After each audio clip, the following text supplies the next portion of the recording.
Бұл әлемдегі ең қорқынышты цунами болса керек. Өйткені оның ішінде 3 жыл бойы аш жүрген сансыз зомбилер бар. Енді олар ақыры құрлыққа қайта оралу мүмкіндігіне ие болды. Ешкім бұл зомбилердің бір кездері биохимиялық компанияда жұмыс істеген ғалымдар болғанына сенбес еді. Дәл 3 жыл бұрын оқшау кішкентай аралда аса қауіпті биологиялық вирус кездейсоқ таралып кеткен. Бұл вирусты жұтқан адам бірден зомбиге айналады. Бұл жердің жақын арада нағыз тозаққа айналатынын түсінген мыңдаған қызметкер үреймен жан-жаққа қашады. Бірақ аралдан кету үшін жалғыз ғана тікұшақ бар еді. Демек тек бірнеше адам ғана қашып құтыла алады. Компанияның басшысы бірінші болып тікұшаққа мінді. Оның басқаларды құтқару ойы да болған жоқ. Үмітсіз қалған кейбір қызметкерлер тікұшақтың қону тірегінен ұстап, ауаға бірге көтеріле бастайды. Бірақ салмақ тым ауыр болғандықтан тікұшақ теңсеріп кетті де, адамдар бірінен соң бірі жерге құлай бастады. Бұл жағдай басшыны қатты ашуландырады. Ол бірден өлімге әкелетін вирус толық құтыны ашып жіберді. Тірі қалғандар одан мұны істемеуін өтінуде. Бірақ басшы тек өзіне ауырлық түсіріп тұрған адамдардан құтылуды ғана ойлады.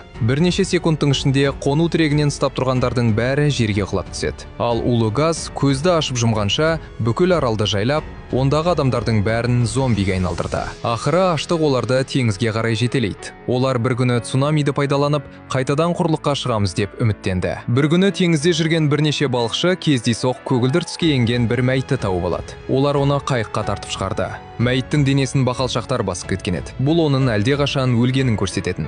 Балықшылардың бірі Нэнси бірден детекторын алып, теңіздің түбінде не болып жатқанын тексерді. Сол кезде теңіздің тереңінде бір жерден жұмбақ көк жарық шығып тұрғанын байқайды. Бұл жарықтың әлгі мәйітпен байланысы бар ма деп ойлаған 3 балықшы портқа қайтып полицияға хабарламақ болды. Бірақ Нэнси детекторын жинап, артына бұрылған сәтте мәйіт ғайып болып кеткен еді.